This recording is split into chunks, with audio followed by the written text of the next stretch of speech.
ఒక మంచి పాఠాన్ని ఈ రాత్రి మనం నేర్చుకుందాం బైబిల్లో నుండి. సమాజం, లోకాన్ని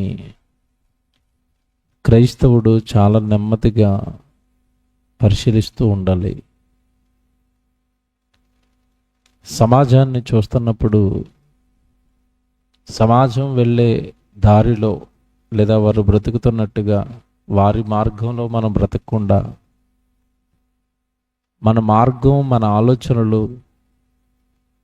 వాక్యాన్ని అనుసరించి ఉండాలి. సహజంగా ఈరోజు మనిషి భూమి మీద మీరు ఎవరిని కదిపినా మనుషులందరూ ఆలోచనలు ఒకటే.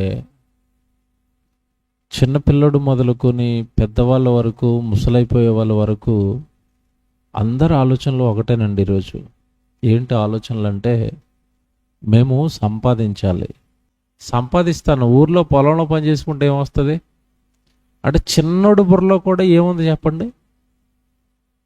ఏం సంపాదించాలి? ఏం సంపాదించాలి? డబ్బు సంపాదించాలి, ఆస్తులు సంపాదించాలి. దేవుని పిల్లలారా, క్రైస్తవుడు ఏమి సంపాదించటానికి ప్రయాసపడాలి? ఇది మన పాఠం ఈరోజు. క్రైస్తవుని సంపాదన అని రాసుకోండి.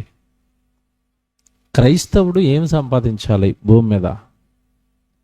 క్రైస్తవుడు ఈ సంపాదన దేని మీద ఉండాలి? ఆలోచనలు దేని మీద ఉండాలి అన్నది మనం ఆలోచిద్దాం. వాళ్ళు ఆస్తుల సంపాదనలో పడ్డారు. వాళ్ళు ఈ లోకాన్ని వాళ్ళు ఈ లోకాన్ని సంపాదించాలి అని బాగా పరిగెత్తుతున్నారు, ఆయాసపడుతున్నారు. చాలాసార్లు ఈ కొన్నిసార్లు ఈ డబ్బు పాయిలో పడి డబ్బు సంపాదించాలన్న మాయలో బంధాలను కూడా చంపుకుంటున్నారు లేదా?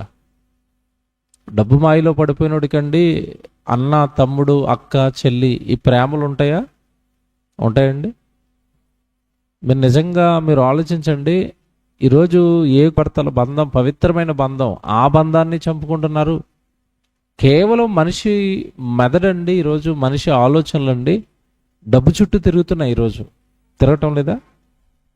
తెల్లారు లేస్తే మనిషి మెదడు నిండా ఏమి నిండుకుపోయింది చెప్పండి? డబ్బు, డబ్బు, డబ్బు. ఇదే మనిషి జీవితం అయింది. కానీ దేవుడు విచిత్రమైన మాట ఒకటి బైబిల్లో రాయించాడు. క్రైస్తవులు కదా మీరు, నన్ను నమ్ముకున్న వాళ్ళు కదా, నేను రాయించిన గ్రంథాన్ని మీ చేతుల్లో పెట్టాను కదా, మీ సంపాదన లోకం కాదు. మీ గోల్ ఏమై ఉండాలని చెప్తున్నాడో బైబిల్ తెద్దాం ఒకసారి. తిమోతికి రాసిన మొదటి పత్రిక 6వ అధ్యాయం 17వ వచనం అందరు చదువుదాం. తిమోతికి రాసిన మొదటి పత్రిక 6వ అధ్యాయం 17వ వచనం చూడండి. ఇహమందు ధనవంతులైన వారు అన్నాడు. ఇహమందు అంటే ఈ లోకం, భూమి మీద ధనవంతులైన వారు అన్నాడు. ధనవంతులయ్యారు అంటే బాగా సంపాదించడానికి ప్రయాసపడ్డారా? అస్థిరమైన ధనము యందు నమ్మిక ఉంచక ఆగాలి. దేవుడు మాటలవి బాగా ఆలోచించాలి. ధనానికి ఒక గుణం ఉందనైనా, అది స్థిరంగా ఎవరి దగ్గర ఉండదు, అస్థిరం అన్నాడా? ధనం అస్థిరం ఏంటి? ఒక చోట ఉండకపోవటం ఏంటి? ఏమంటే మీరు మాట్లాడుతాను, మీరు పొలం వేస్తారు, పొలం పండేంత వరకు ఎదురు చూస్తారు. పొలం పండితే పంట మార్కెట్లోనికి వెళితే మన జేబులోకి ఏమొస్తాయి చెప్పండి? డబ్బులు వస్తాయా? వచ్చిన డబ్బులన్నీ మన దగ్గరే ఉంటాయా? రెండో రోజుకి అటు ఇటు వెళ్ళిపోతుంటాయా? మీరు చెప్పండి. అప్పులోడు కొంత వెళ్ళిపోద్ది, ఎరువులోడు కొంత వెళ్ళిపోద్ది, విత్తనాలోడు కొంత వెళ్ళిపోద్ది, పొలంలో పనిచేసినోడు కొంత వెళ్ళిపోతుంది. మీ దగ్గరే ఉంటుందా, వెళ్ళిపోతుందా? ఏంటది? ధనం అండి. బాగా డబ్బులు కూర్చుకున్నాడండి, బీరువా నిండా 5 లక్షలు పెట్టుకున్నాడండి. డబ్బులు ఉన్నాయి అంటున్నాడు. ఆ రాత్రే హార్ట్ అటాక్ వచ్చి పని ఆపరేషన్ చేయాలంటే ఇంకో 2 లక్షలు కట్ట అంటాడు. ఏవి 5 లక్షలు ఉన్నాయా? కరిగిపోయినాయా? కరిగిపోతాయండి. లక్షలు కరిగిపోతాయండి, వేలు కరిగిపోతాయండి. కానీ బాగా వినాలి, ఇప్పుడు ఇలాగ ఎవరి దగ్గర ఉండకుండా తిరుగుతున్న ఈ ధనం పైన మనిషికున్న నమ్మకం, ప్రేమ మనుషులను పుట్టించి విశ్వాన్ని కలిగించి కాపాడుతున్న దేవుడి మీద ధనం మీద ఉన్నంత ప్రేమ ఉంటుందా? మీరు చెప్పండి. ధనాన్ని నమ్ముకున్నంతగా మనిషి దేవుడిని నమ్ముకుంటాడా? మీరు చెప్పండి. ధనాన్ని నమ్ముతాడా మనిషి దేవుడిని నమ్ముతాడా? మళ్ళీ అడుగుతున్నాను, ధనాన్ని నమ్ముతాడా దేవుడిని నమ్ముతాడా? ఇప్పుడు ఇక్కడ కూర్చున్న మీలో అందరికీ మీరు ప్రార్థనకు వచ్చే టైంలో 1 గంట ముందు 7 గంటలకి మీ పక్క బజార్లో ఎవడైనా బండి ఆపి, ఇదిగో మేము ఒక ట్రస్ట్ నుంచి వచ్చాము, ఈరోజు మా నాన్నగారి చచ్చిపోయిన రోజు, నా బండి దగ్గరికి ఎవరైతే వచ్చి లైన్లో 7 గంటల నుంచి 10 గంటల వరకు ఉంటారో మా నాన్నగారి వీడియో ఒకటి వేస్తాం, మీరు చూశారు అంటే చూసిన వాళ్ళందరికీ 1 గ్రామ్ బంగారం ఇస్తాం అన్నాడు అనుకోండి. ఇప్పుడు ఆ గ్రామ్ బంగారం ఇస్తాం అన్నాడు దగ్గరికి వెళ్తారా? ప్రార్థనకు వస్తారా? అక్కడికి ఎందుకు వెళ్ళిపోతారు చెప్పండి? బంగారం మీద ప్రేమ, బంగారం మీద నమ్మకం. ఆ నమ్మకం నువ్వు కూర్చుని, ఇప్పుడు దేవుడి సన్నిధి కదా ఇది, దేవుడిని నమ్మాం కదా, ఈ దేవుడి మీద నమ్మకం ఉంటుందండి. మనిషి వెండిని నమ్ముతాడు, బంగారాన్ని నమ్ముతాడు, డబ్బుని నమ్ముతాడు, మనుషులను నమ్ముతాడు, అధికారాన్ని నమ్ముతాడు. కానీ ఎవరు నమ్ముడు మనిషి? నమ్ముతున్నాడట మనిషి అస్థిరమైన ధనము యందు నమ్మిక ఉంచక అన్నాడు. అంటే నన్ను వదిలేసి మీరు డబ్బును నమ్ముతున్నారా అన్నాడు అంతే దేవుడు. మీరు దాన్ని నమ్ముకోకండి అన్నాడు. అది మీ జీవితాన్ని బాగు చేయదు అన్నాడు. మీకు రోగం వచ్చినా, మీ ప్రాణాపాయం వచ్చినా, మీకు మరణం వచ్చినా డబ్బు ఆపుతుందా? మీరు చెప్పండి. మరణం వస్తే డబ్బు ఆపుతుందా? ఆపుతుందా? 4 ఎకరాల పొలం ఉంది, నాకు మరణం రాకూడదు అంటే రావటం మానేస్తుందా? నీ పొలాన్ని చూసి, నీ ఇల్లుని చూసి, లేదా నీ డబ్బుని చూసి, నీ అధికారాన్ని చూసి? అసలు దేన్ని చూసి మరణం ఆగదండి. జీవ మరణములు యెహోవా వశం. ఆయన చేతిలో ఉంది నీ చావు, ఆయన చేతిలో ఉంది నీ జీవితం, ఆయన చేతుల్లో ఉంది నీ బ్రతుకు, ఆయన చేతుల్లో ఉంది నీ క్షేమం, ఆయన చేతుల్లోనే ఉంది అంతా. ఆయన చేతుల్లోనే అన్నీ ఉన్నాయి. కనుక మనం అందరము ఖచ్చితంగా ఎవరిని నమ్మాలి, ఎవరి మాటకు లోబడిపోవాలి అంటే దేవుడి మాటకు. ఇప్పుడు మీకు అర్థమైంది కదా ఇవన్నీ ఎందుకు చెప్పానో? ముందుకెళ్ళేసరికి అర్థమవుతుంది. అక్కడ చదివితే 17వ వచనంలో, ఇహమందు ధనవంతులైన వారు గరిష్ఠులు కాక అస్థిరమైన ధనము యందు నమ్మిక ఉంచగా సుఖముగా అనుభవించుటకు సమస్తమును మనకు ధారాళముగా దయచేయు దేవుని యందే నమ్మిక ఉంచుడని. మనము సుఖంగా జీవించటానికి, సుఖంగా మనం బ్రతకడానికి మనకు సమస్తమును ధారాళముగా దయచేయు దేవుని యందే.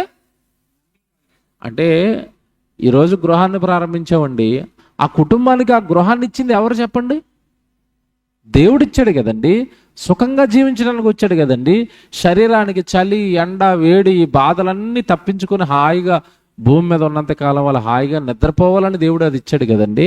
ఒక ఇల్లు ఇచ్చినా, ఒక బిడ్డనిచ్చినా, పొలంలో పంట ఇచ్చినా, ఆ పొలం పని చేసుకోవడానికి దేవుడు మనకి పొలం ఇచ్చినా, ఇవన్నీ సమస్తము మనకు దయచేస్తున్నది ఎవరట? దేవుడు. ఇప్పుడు దయచేయబడిన ఈ వస్తువుల మీద ఉన్న నమ్మకం అన్నీ దయచేస్తున్న దేవుడి మీద ఉందా? మీరు ఆలోచించండి. సమస్తమును మనకి ధారాళముగా దయచేయు దేవుని యందే మనం ఏం చేయాలట? నమ్మండి. మీ నమ్మకం దేవుడి మీద ఉండాలి, మీ విశ్వాసం దేవుడి మీద ఉండాలి. లోకంలో మీరు దేన్ని నమ్మినా అది మిమ్మల్ని కాపాడలేదు. కాపాడుతుందా? చాలామంది దేవుడి కంటే మనుషుల్ని ఎక్కువ ప్రేమిస్తారు, మనుషుల్ని ఎక్కువ నమ్ముతారు. నమ్మిన మనిషి ఎప్పటికైనా మోసం చేస్తాడో చేయడో చెప్పండి? మనిషి మోసం చేయడండి. బైబిల్లో యేసుప్రభు ఏం చెప్పాడు తెలుసా? మనుష్యులను గూర్చి జాగ్రత్త పడండి. ఎవరి గురించట? మనుషుల గురించి జాగ్రత్తపడండి అన్నాడు. జంతువుల గురించి జాగ్రత్తపడండి అన్నాడా? ఏ జంతువైనా మనకు హాని చేస్తుందండి? చాలా తగ్గిపోద్దండి సెల్ ఫోన్ చూడటం వల్ల. ఇన్ని ప్రమాదాలు ఉన్నాయి కనుక మన పిల్లలు మనం ఏం చూడడం ఎక్కువగా? సెల్ ఫోన్ చూడదు. ఇప్పుడు దేవుడు ఏం చెప్తున్నాడు మనకి? మీరు ఈ లోకమున ఉన్న వాటినైనను ప్రేమించకండి. ప్రేమిస్తే ఏం జరుగుతుంది తండ్రి? వెంటనే చెప్తాడు అక్కడ. వెంటనే అక్కడ చూడండి కంటిన్యూషన్ ఎంత బాగా చెప్పాడంటే, ఎవడైనను లోకమును ప్రేమించిన ఎడల. అదండి ఇప్పుడు జాగ్రత్తగా వినాలి. ఇది చిన్న విషయం కాదు, నేను చాలాసేపు మాట్లాడతాను. మీరు లోకాన్ని ప్రేమిస్తే మీకు వచ్చే జబ్బు ఏంటో తెలుసా? మీకు వచ్చే రోగం ఏంటో తెలుసా? మీలోకి వచ్చే వ్యాధి ఏంటో తెలుసా? సెల్ ఫోన్ చూస్తే పిల్లోడికి రోగాలు ఎలాగొచ్చాయో, ఈ లోకాన్ని వాని లోపలట తండ్రి ప్రేమ ఉండదట. మీకు అర్థమైందా? లోకాన్ని ప్రేమించిన వాళ్ళు ఏ ప్రేమ ఉండదట? తండ్రి ప్రేమ ఉండదట. అదేంటండి? లోకాన్ని ప్రేమిస్తే తండ్రి ప్రేమ ఎలా తగ్గిపోద్ది నాలో? తండ్రి స్వతహాగా నాలో ప్రేమ పెట్టాడు. ఆ ప్రేమట నేను లోకాన్ని ప్రేమించినప్పుడు ఆ ప్రేమ నాలో ఉండదట. ఇక ఇది మీకు అర్థం అవ్వదు. ఒక ఉదాహరణ చెప్తాను, నా వైపు చూడండి అందరూ. లోకాన్ని ప్రేమిస్తే తండ్రి ప్రేమ ఉండకపోవటం ఏంటి? ఉండదండి. ఎలాగుండదో తెలుసా? కుటుంబం అనగానేనండి, చిన్నప్పటి నుంచి చిన్నోడు, తమ్ముడు, పెద్దోడు, అన్నయ్య, చిన్నపిల్లలు 3వ సంవత్సరం, 4వ సంవత్సరం, 5వ సంవత్సరం, వాళ్ళిద్దరూనండి చిన్నపిల్లలు కనుక చిన్న చిన్న గొడవలు ఆడుకున్నా కలిసి ఉంటారండి. కలిసి ఉంటారా? ఉండరా? వాడి బట్టలు వీడేసుకుంటాడు, వీడి బట్టలు వాడేసుకుంటారు. అన్న తమ్ముడు అనుకుంటే చక్కగా తిరుగుతారండి. తిరుగుతారా? తిరగరా? కలిసి ఉంటారా? కలిసి ఉంటారా? కలిసి ఉంటారు. చిన్నప్పుడు కలిసి ఉంటారు కదా, కలిసి ఉంటారు. ఈ చిన్నగా ఉన్న వీళ్ళు పెద్దోళ్ళు అయ్యారు. ఇద్దరికి పెళ్ళిళ్ళు అయినాయి. పెళ్ళిళ్ళు అయిన తర్వాత కలిసి ఉంటారా? విడిపోతారా? చెప్పాలి. ఇప్పుడు ఎందుకు విడిపోయారో. చిన్నప్పుడు ఒకే మంచంలో పడుకున్న వీళ్ళు, ఒకే కంచంలో అన్నం తిన్న వీళ్ళు, ఒకే చోట ఆటలాడుకున్న వీళ్ళు, ఒకే చోట పోట్లాడుకున్న ఆటలాడుకున్న, ఒకే చోట నిద్రపోయిన వీళ్ళు, ఒకరినొకరు ప్రేమించుకున్న వీళ్ళు పెద్ద అయిన తర్వాత ఎందుకు విడిపోతున్నారు? ప్రేమ పెరిగిందా? తగ్గిందా? చెప్పండి. ఎందుకు తగ్గిందో చెప్పాలి. ప్రేమ ఎందుకు తగ్గిందో చెప్పాలి. ఎందుకు తగ్గింది తెలుసా? చిన్నప్పుడు వీళ్ళకి లోక ప్రేమ లేదు. పెద్ద అయిన తర్వాత దేని మీద ప్రేమ పెరిగింది? లోకం మీద. నాకు ఇప్పుడు డబ్బు కావాలి, నాకు ఇప్పుడు కారు కావాలి, నాకు ఇప్పుడు ఇల్లు కావాలి, నాకు ఇప్పుడు పొలం కావాలి. ఇవన్నీ నాకు కావాలి అంటే ముందు నాన్న దగ్గరికి వెళ్ళాలి. నాన్న, మాకు వచ్చే ఆస్తి ఇద్దరికి పంచేయి. ఆడు బాగోలేదు కదరా, ఆడి పరిస్థితి, కొంచెం వాడికి ఎక్కువ ఇస్తాను రా అన్నాడు అనుకోండి, చిన్నవాడికి ఎక్కువ ఇస్తాను రా అన్నాడు అనుకోండి, పెద్దోడు ఊరుకుంటాడా? చెప్పండి, ఊరుకుంటాడా? చిన్నప్పుడు అమ్మ ఆడికి ఒంట్లో బాగోలేనప్పుడు ఇంట్లో ఒకటే కాయ ఉందనుకోండి, ఆడికి ఇచ్చేస్తున్నాడు, ఆడికి ఒంట్లో బాగోలేదు కదా, చిన్నప్పుడు ఊరుకున్నాడా? ఊరుకుంటాడు? ఊరుకున్నాడు. పెద్ద అయిన తర్వాత ఎందుకు ఊరుకోవట్లేదు? చిన్నప్పుడు అమ్మ మీద ప్రేమ, చిన్నప్పుడు తమ్ముడి మీద ప్రేమ, పెద్ద అయిన తర్వాత డబ్బు మీద ప్రేమ. ఇప్పుడు చెప్పండి, లోక ప్రేమ పెరుగుతుంటే లోపల ఎవరి ప్రేమ చచ్చిపోతుంది? మీకు అర్థమైందా? మీకు అర్థమవుతుందా లేదా? ఇంకా ఎన్ని ఉదాహరణలు చెప్పమంటే అన్ని ఉదాహరణలు చెప్తాను నేను. మీరు లోకమునైనను లోకములో ఉన్న వాటినైనను మీరేం చేయకూడదు? ప్రేమించకూడదు. ఎవడైనను లోకమును ప్రేమించిన ఎడల తండ్రి ప్రేమ వానిలో ఉండదు అంటే పోయిందా మధ్యలో? పుట్టేటప్పుడు ఆ ప్రేమతోనే పుట్టాడా లేదా? పుట్టాడు. మరి మధ్యలో ఎందుకు పోయింది? మధ్యలో ఎందుకు పోయింది అంటే వాడు పెద్ద అయ్యే కొలది ఏ ప్రేమలో పడ్డాడు? లోక ప్రేమలో పడ్డాడు. మీకు ఇంకా చెప్తాను ఉదాహరణలో. మీరు న్యూస్ చూస్తారా? వార్తలు చూస్తున్నారా? ప్రకాశం జిల్లాలో కంబం అనే ఒక ఊరు ఉంటుంది. ఆ ఊరు దగ్గరండి ఒక తల్లి, 2 కొడుకులు ఉన్నారు. పెద్దోడికి పెళ్ళి అయిపోయింది, చిన్నోడు కూడా లవ్ మ్యారేజ్ చేసుకున్నాడు. అంటే అమ్మకి చెప్పకుండా ఒక అమ్మాయిని ప్రేమించి పెళ్లి చేసుకున్నాడు. ఆ పెళ్లి తల్లికి ఇష్టం లేదు, తండ్రి చచ్చిపోయాడు ఎప్పుడో. ఇప్పుడు అన్న ముగ్గురే కుటుంబం. పెద్ద అన్నయ్యకి పెళ్ళి అయిపోయింది, చిన్నోడు కూడా లవ్ మ్యారేజ్ చేసుకున్నాడు ఆస్తి కోసం. చంపడంలో అలాగే చంపడం అనేది మామూలుగా చాలామంది చంపేస్తున్నారు ఈ మధ్యకాలంలో. కానీ ఈమె ఎలా చంపిందో తెలుసండి? చిన్న కొడుకుని చంపేసండి ముక్కల కింద కోయించేసింది. ముక్కల కింద కోయించేసి, మనం సిమెంట్ బస్తాలు ఉంటాయి కదండి, సిమెంట్ సంచులు ఉంటాయి కదా, ఆ సంచుల్లో ముక్కలు పెట్టండి, 4-3 సంచుల్లో చెరువు దగ్గర విసిరేమని చెప్పింది ముక్కల్ని. అసలు ఇంత క్రూరమైన తల్లిని మీరు చూసారు ఎక్కడైనా? అసలు కన్నబిడ్డ కదండి, చిన్నప్పటి నుంచి పాలిచ్చి పెంచుకుంది కదండి. మరి ప్రేమ దేని వల్ల చచ్చిపోయిందో మీరు చెప్పాలా? చిన్నప్పటి నుంచి కొడుకును పెంచుకున్న ప్రేమని దేవుడు లోపల పెట్టిన ప్రేమ, ఆ ప్రేమ చచ్చిపోవడానికి కారణం ఏంటి చెప్పండి మీరు? డబ్బండి. ఆస్తి తల్లి ప్రేమను చంపేసిందా? చంపిందా? చంపలేదా? చంపింది. దేవుడు ఏం రాశాడు ఇందాక అక్కడ మీకు? ఎవడైనను లోకమును ప్రేమించిన ఎడల తండ్రి ప్రేమ వానిలో ఉంటుందా? యేసు ప్రభుని ఇస్కరియోతు యోధ అమ్మేశాడు. ఎంతకు అమ్మాడు?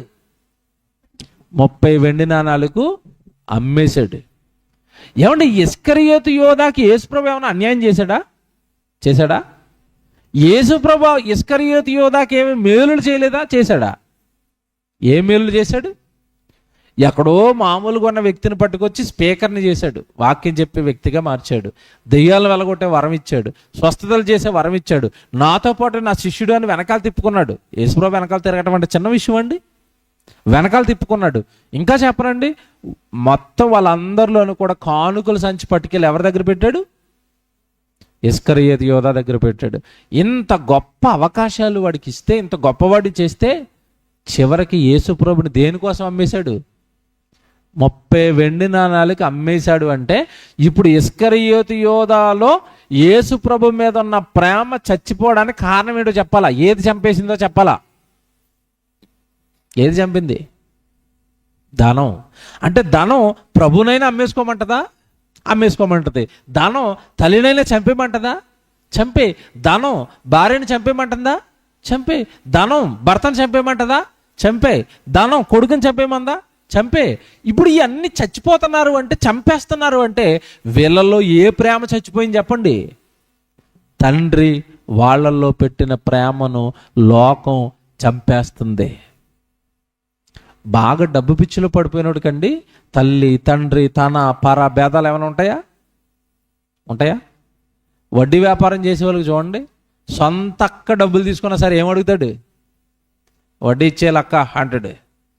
అంటే అక్క దగ్గర కూడా వడ్డీయారా? తమ్ముడి దగ్గర కూడా వడ్డీయా? చెల్లి దగ్గర కూడా వడ్డీయా? సంఘంలో ఉన్న సహోదరు దగ్గర కూడా వడ్డీ తీసుకుంటావా? చూసారా మైండ్ నిండా ఎలా? నువ్వు లోకమును ప్రేమించిన ఎడల నా ప్రేమ నీలో ఉండదురా, మూర్ఖుల్లో మారిపోతావు నువ్వు. నీ మైండ్ నిండా ఇంకేముండదు, దానం దానం దానం దానం దానం. దానికోసం చంపేస్తావు, అవసరమైతే చచ్చిపోతావు, మోసం చేస్తావు, కొడతావు, తిడతావు, నాకు ఏ బంధం వద్దంటావు, నా బీరువాలో డబ్బులు ఉంటే చాలు అంటావు. ఎందుకు అంత పిచ్చి పెంచుకున్న దాని మీద అంటున్నాడు యేసుప్రభు. అస్థిరమైన ధనం యందు నువ్వు ఎందుకు నమ్మిక ఉంచావు అంటున్నాడు. నీకు రోగం వస్తే, తీరని రోగం వస్తే డబ్బు బాగు చేయదే. నువ్వు చచ్చిపోయే ప్రాణాపాయ స్థితిలో వస్తే ఆ డబ్బులేవి నీ ప్రాణాన్ని కాపాడలేవే. అలెగ్జాండర్ ది గ్రేట్ అంటారు. ఆడు ఎందుకు గ్రేట్ ఎవడికి తెలీదు. తెలుసు కదండి మీకు. వాడి గురించి మాట్లాడితే ఏమంటారు? అలెగ్జాండర్ గురించి, అలెగ్జాండర్ ది గ్రేట్ అట. ఏమి సాధించాడు అంటే ప్రపంచాన్ని జయించాడు. చివరికి పోయేటప్పుడు ఎలా పోయాడు తెలుసా? వాడు దోమ కుట్టి జ్వరం వచ్చి పెట్టులో చేతులు అలా బయటకు ఆడేసుకుని, అంటే సింబాలిక్గా ఏం చెప్పాడంటే, మొత్తం ప్రపంచాన్ని జయించిన నేను ఒట్టి చేతులతో సమాధికి. ఇప్పుడు వాడు ఒట్టి చేతులతో పోతే నువ్వు గట్టి చేతులతో పోతావా? మీరు చెప్పండి. ఇక్కడ ఉన్న ఆడపిల్లలందరికీ ఒకటంటే బాగా ఇష్టం అండి. ఏమి ఇష్టం చెప్పండి మీకు? మీకు బాగా ఇష్టమైంది ఏంటంటే మీరు ఏం చెప్తారు? బంగారం. అంతే కదా? కళ్ళు మూస్తే బంగారం, కళ్ళు తెరిస్తే బంగారం, చెవులకు బంగారం, ముక్కులో బంగారం, చేతులకు బంగారం, మెళ్ళలో బంగారం. అమ్మ బాబోయ్, బంగారం బంగారం బంగారం. మీకు బంగారం అంటే అంత ఇష్టం కదా? ఇష్టమేనా? ఇష్టమే. మెళ్ళలో బంగారం ఉంది, చెవులకు బంగారం ఉంది, ఏమంటే ముక్కుకు బంగారం ఉంది, చేతులకు బంగారు గాజులు వేసుకున్నారు, ఏమంటే కాళ్ళకు కూడా బంగారు కడియాలు పెట్టుకున్నారు అనుకుందాం. మొత్తం ఒంటి నిండా ఏముంది? బంగారం ఉంది. ఒకరోజు సడన్గా చచ్చిపోయారు. బంగారం ఉంచుతారా, పీకేస్తారా? మా అమ్మకి బంగారం అంటే చాలా ఇష్టం అండి, అలాగే సమాధి చేసేయండి అంటారా? అబ్బబ్బబ్బబ్బే, మీ కూతురు ఉంటుంది. ఒకవేళ మీరు పెట్టుకున్న బంగారం ముక్కులో నుంచి రాకపోతే పట్టకారు పెట్టి మరీ లాగేస్తారు. ముక్కు తెగిపోయినా పర్వాలేదు, ముక్కు పుడక మాత్రం శ్మశానానికి వెళ్ళడానికి వీల్లేదు. తెలుసా? ముక్కులో రావండి, కొంతమందికి టైట్ అయిపోతాయి. టైట్ అయిపోయిందని వదిలేస్తారనుకుంటున్నారు ఇంత ముక్క? అబ్బే, పట్టగారు తెప్పిస్తారు. పట్టగారు తెప్పించి ముక్కు లాగితేనండి. ఒక తల్లికి చూశాను, ముక్కు తెగిపోయి రక్తం వస్తుంది, గొడ్డెట్టేసి ఏం పర్లేదని బంగారం లాగండి అంటున్నారు. అమ్మ నాయన, ఇప్పుడు నీకు ఇష్టపడింది ఏదైనా నువ్వు పట్టుకుని వెళ్తావా? నువ్వు తీసుకెళ్తావా? మరి దేన్ని ఇష్టపడాలి మనం చెప్పండి? దేన్ని ఇష్టపడాలి? ఎవరిని ఇష్టపడాలి? చచ్చిపోతే నువ్వు నిలబడాల్సింది ఆయన దగ్గర. చచ్చిపోతే నిన్ను స్వర్గానికి చేర్చుకోవాల్సింది ఆయన. నీ పాపాలు క్షమించాల్సింది ఆయన. భూమి మీద ఉండగా నిన్ను కాపాడాల్సింది ఆయన. మనకి ఇష్టం బాగా దేని మీద ఉండాలి చెప్పండి? దేని మీద ఉండాలి? దేవుడండి. కానీ మనిషి లోకాన్ని ప్రేమించి దేవుడి ప్రేమను ఏం చేశాడట? పోగొట్టుకున్నాడట. చదువుతారా? 2:15 మళ్ళీ చదవండి. 1 యోహాను 2:15. ఈ లోకమునైనను లోకములో ఉన్న వాటినైనను ప్రేమించకుడి. ఎవడైనను లోకమును ప్రేమించిన ఎడల తండ్రి ప్రేమ వానిలో ఉండదు. తండ్రి ప్రేమ ఉండదు మీలో. అందుకే దేవుడు దేన్ని ప్రేమించొద్దు అంటున్నాడు? లోకాన్ని ప్రేమించొద్దు. లోకాన్ని ప్రేమిస్తే దేవుడి మాటలు ఉండవు మీ హృదయంలో. తెలుసా మీకు? దేవుడి వాక్యం మన హృదయంలో నిలబడకపోవడానికి కారణం ఏంటో తెలుసండి? కారణం ఏంటో తెలుసా? మీరు చాలాసార్లు బైబిల్లో మాట చదువుకుంటారు. ఏ మాట? విత్తబడిన వాక్యాన్ని అపవాది వచ్చి మీ హృదయంలో విత్తబడిన వాక్యాన్ని ఏం చేస్తాడు? ఎత్తుకుని పోతాడు. తెలుసా మీకు ఇది? తెలుసు. అసలు వాక్యం దేవుడు హృదయంలో పెడితే ఆ హృదయంలో నుంచి వాక్యం వాడేలాగా ఎత్తుకుపోయాడు? వాడు లోపలికి వచ్చి మీ హృదయానికి ఆపరేషన్ చేసి ఉన్నాయన్నీ లాక్కుని వెళ్ళిపోతాడా? ఎలా ఎత్తుకెళ్తాడు చెప్పండి? అపవాది హృదయంలో ఉన్న వాక్యాన్ని ఎలా ఎత్తుకెళ్తాడు? ఎలా ఎత్తుకెళ్తాడు మీకు చెప్పండి. ఇప్పుడు మీరు ఇక్కడ ఏమంటున్నారు? ప్రసంగం మనం డబ్బును ప్రేమించకూడదట, బంగారాన్ని ప్రేమించకూడదట, మన దేవుణ్ణి ప్రేమించాలట. ఈ వాక్యం మీ హృదయంలో ఇప్పుడు ఏం చేస్తుంది? విత్తబడింది. రైట్? జాగ్రత్తగా వినాలి. ఇప్పుడు ఈ వాక్యాన్ని హృదయంలో పెట్టుకొని మీరు ఇంటికి వెళ్ళిపోయి పడుకుంటారు, ప్రార్థన చేసుకుని పొద్దున్నే తెల్లవారుగానే ఆడొస్తాడు. ఎవరు? కొంతమందికి అయితే ఇలాగ గుడి గేటు దాటగానే వచ్చేస్తాడు. ఎలాగొస్తాడు? నా పేరు అపవాది, నువ్వు ప్రసంగం విన్నావట కదా, నేను ఎత్తుకుపోవడానికి వచ్చాను అంటాడా? అబ్బే, మీ అక్క రూపంలో వస్తాడు, మీ అన్నయ్య రూపంలో వస్తాడు, మీ తమ్ముడు రూపంలో వస్తాడు, మీ బంధువుల రూపంలో వస్తాడు, నీ స్నేహితుల రూపంలో వస్తాడు, నీ సహోదరు రూపంలో వస్తాడు. వచ్చి ఏం చెప్తాడు తెలుసా? అక్క, వచ్చే నెల బంగారం తగ్గుతుందట, కొనుక్కుంటావా? ఇంత మంచి ఆఫర్ మళ్ళీ రాదు అంటాడు. అప్పుడు నీ మైండ్ ఆటోమేటిక్గా దేని మీద తిరుగుతుంది? ఇక్కడ ఏమొద్దు అనుకున్నావు? ఏమొద్దండి దేవుడు ఉంటే చాలండి అని ఎక్కడ అంటావు. బయటికి వెళ్ళగానే బంగారం, ఇల్లులు, ఆస్తులు, పొలాలు, ఆడెవడో ఇల్లు కట్టుకున్నాడట అన్న వార్త చెవిలో పడింది అనుకోండి, ఆ రాత్రి నిద్ర పడుతుందా? వీళ్ళు కట్టేస్తున్నారు, మేము ఎప్పుడు కట్టాలో, వాళ్ళు కొనేశారు, మేము ఎప్పుడు కొనాలో. చూసారా అపవాది ఎలా ఎత్తిపోతున్నాడు? చూసారా వాక్యాన్ని? అసలు నువ్వు దేవుడి కోసం పుట్టావు కదా, దేవుడి కోసం బ్రతకాలి కదా. నువ్వు దేవుడి కోసం బ్రతుకుతుంటే నీకు అవసరమైనవన్నీ దేవుడు ఇస్తాడు. మళ్ళీ చెప్తున్నాను, నువ్వు దేవుడిని విడిచిపెట్టి ఈ లోక సంబంధమైన అవసరతల కోసం ఎప్పుడైతే ఆలోచిస్తున్నావో అవి నీకు అన్ని దూరం అవుతూనే ఉంటాయి. మీకు అక్కరగా ఉన్నవేవో నాకు తెలుసు అన్నాడా లేదా దేవుడు? అంటే మీకు కావలసినవేవో నాకు తెలుసు అన్నాడా? దేవుడు నాకు తెలుసు, నేను మీకు అవి ఇస్తాను అన్నప్పుడు మీరెందుకంటే దేవుడిని విడిచిపెట్టి వాటి వెనకాల పడాలి? ఏమంటే పిల్లలు వాళ్ళకి ఏదైనా అవసరం వస్తే, బట్టలు అవసరం, తిండి అవసరం, వాడికి చదువు అవసరం, ఇవన్నీ వాడు అడుగుతాడా, మనమే ఇస్తామా? మీరు చెప్పండి. నన్ను స్కూల్లో వెయ్యండి అని పిల్లోడు అడిగాడా, మీరే తీసుకెళ్ళారా? మరి వాడు అవసరతలు ఏంటో మీకు తెలిసినప్పుడు మీ అవసరతలు దేవుడికి తెలీదా? తెలుసా తెలీదా? తెలుసు. కానీ మనం అంతలా దేవుడిని నమ్ముతామా? నా అవసరతలు ఆయనే చూసుకుంటాడని అంటావా? దేవుని పిల్లలారా, మనం ఎక్కడ పొరపడ్డామో తెలుసండి. మనుషులను చూసాం, లోకాన్ని చూసాం, వాళ్ళు లోకంలో ఉన్నవన్నీ సంపాదిస్తున్నారు కనుక నేను కూడా లోకంలో ఉన్నవన్నీ సంపాదించాలన్న మాయలోనికి మనం వెళ్ళిపోయి బంధాలను చంపుకున్నాం, ప్రేమలను చంపుకున్నాం, సన్నిధి చంపుకున్నాం, దేవుడు వాక్యాన్ని చంపుకున్నాం, దేవుడు పని చేయాలనుకున్నాం, అది చచ్చిపోయింది. మన మైండ్ నిండా లోకం లోకం లోకం వెళ్ళిపోయిందండి. అక్కడికి వచ్చేయండి, తిమోతి పత్రికకు వచ్చేయండి. మీరు మనం చదువుకున్న మాటకు వచ్చేయండి. తిమోతికి రాసిన మొదటి పత్రిక 6వ అధ్యాయం 17వ వచనం. ఇహమందు ధనవంతులైన వారు గర్విష్ఠులు కాక అస్థిరమైన ధనమయందు నమ్మిక ఉంచక సుఖముగా అనుభవించుటకు, అండర్లైన్ చేయండి. ఎలాగట? సుఖముగా అనుభవించుటకు. అంటే నువ్వు ఎంత సంపాదించినా అనుభవించడానికి నీకు యోగ్యత ఉండాలి. అర్థమవుతుందా నేను చెప్పేది? సంపాదించడం మ్యాటర్ కదండి, సంపాదించింది అనుభవించాల్సిన యోగ్యత ఉండాలి. మీకు ఇది అర్థం అవ్వదు. నాకు డబ్బు కావాలి, డబ్బు కావాలి, డబ్బు కావాలని ఒకడు బాగా డబ్బులు సంపాదిస్తాడు. ఇంటి నిండా డబ్బు ఉంది, ఒంటి నిండా రోగాలు వచ్చేసాయి. ఇప్పుడు చెప్పండి, సంపాదించిన డబ్బు అనుభవిస్తాడా, చూసుకుంటూ ఉంటాడు అలాగా? ఒంటి నిండా రోగాలు ఉంటేనండి, ఇంటి నిండా డబ్బుని సంపాదించింది ఎందుకు పని చేస్తుంది? పోనీ ఇది మీకు అర్థం అవ్వదు. బైబిల్ ఉదాహరణ చెప్పనా? ఎలీషా దగ్గర గెహాజీ అని ఒక శిష్యుడు ఉంటాడు. ఉన్నాడా? శిష్యరేఖం చేసినంతకాలం బాగానే ఉన్నాడు, దేవుడు పని చేసినంతకాలం బాగానే ఉన్నాడు, ఎలీషా గారు వెనకాల ఉన్నంతకాలం బాగానే ఉన్నాడు.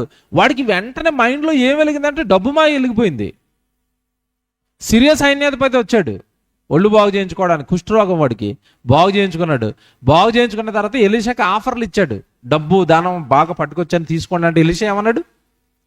నాకు దేవుడు అన్నాడు, నాకు దేవుడు ఇస్తాడు, నీ డబ్బు వద్దు, నీ ధనం వద్దు, పో అవతలగా అన్నాడు. అన్నాడా? అన్నాడు. వాడు వెళ్ళిపోయాడా? వెళ్ళిపోయాడు. ఈ మాటలన్నీ ఎవరు విన్నారు? గెహాజీ విన్నాడు. అయ్యో, మా గురువుగారికి సరిగా మైండ్ లేదు, మా గురుగారికి బ్రతకడం రాదు, లోకంలో అందరూ డబ్బులు సంపాదించుకుంటుంటే ఈయనేటి డబ్బులు వద్దు అంటాడు, ఈయన అమాయకుడు అని చెప్పి మీరు అలా ఉండండి అని చెప్పి వెనకాల వెళ్ళి ఏం తెచ్చుకున్నాడు? ఆ డబ్బు మూటలన్నీ తెచ్చేసి ఇంట్లో పెట్టుకుని నాకేం తెలియదు అన్నట్టుగా గురుగారి దగ్గరికి వచ్చాడు. ఎవరి దగ్గరికి? ఎలీషా దగ్గరికి. అప్పుడు ఆయన అంటున్నాడు, బాబు గెహాజీ ఎక్కడి నుండి వచ్చావు అన్నాడు. వాడేమంటున్నాడు? నేను ఎక్కడికి వెళ్ళలేదు ప్రభు, ఇక్కడే తిరుగుతున్నాను అన్నాడు. అబద్ధం ఆడుతున్నావు నువ్వు. ఆ సిరియా సైన్యాధిపతి యొక్క ధనం తెచ్చుకున్నావు కదా, ధనవంతుడు అయిపోయావు కదా, రాత్రికి రాత్రే నువ్వేమైపోయావు గెహాజీ? ధనవంతుడు అయిపోయావు. మీ ఇంటి నుండి ఇప్పుడు ఏమున్నాయి? వెండి మూటలు ఉన్నాయి, బంగారం మూటలు ఉన్నాయి, బట్టలు ఉన్నాయి. రాత్రికి రాత్రి ధనవంతుడు అయిన గెహాజీ సుఖంగా ధనవంతా అనుభవించు అనడా? అన్నీ తెచ్చుకుని ఒకడు మర్చిపోయావు గెహాజీ అన్నాడు. ఏం మర్చిపోయాను గురుగారు అంటే, ఆడు వదిలేసిన కుష్టు అదే నీ తీసుకో అన్నాడు. ఇప్పుడు ఇంటి నిండా డబ్బు ఉంది, ఒంటి నిండా ఏముంది గెహాజీకి? కుష్ఠరోగం ఉంది. ఇప్పుడు చెప్పండి, డబ్బు అనుభవిస్తాడా, ఈ కుష్ఠరోగం బాగు చేసుకుంటూ ఉంటాడా? మీకు అర్థమవుతుందా? లోకంలో మీరు ఏదో సంపాదించేయటం కాదు, సంపాదించింది సుఖముగా అనుభవించాలి అంటే ఎవరి సెలవు ఉండాలి? ఆయన సెలవు లేక భోజనము చేసి సంతోషించుట ఎవరికి సాధ్యం అన్నడా ప్రసంగి గ్రంథం 2:24. ఆయన సెలవు లేకుండా భూమి మీద ఎవడ ఏం చేయలేడట? భోజనం చేయలేడు. అలాంటప్పుడు ఆయన సెలవు లేకుండా ఆస్తి అంతా ఎలాగ అనుభవించేస్తావు? ఇల్లు ఎలాగ అనుభవిస్తావు?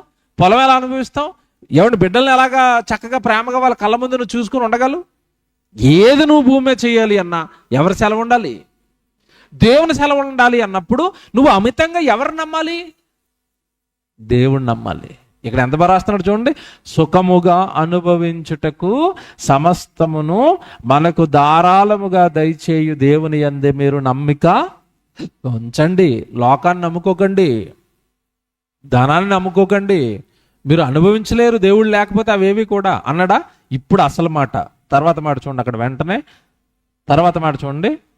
వారు 18వ వచనం, వారు వాస్తవమైన జీవమును సంపాదించటం.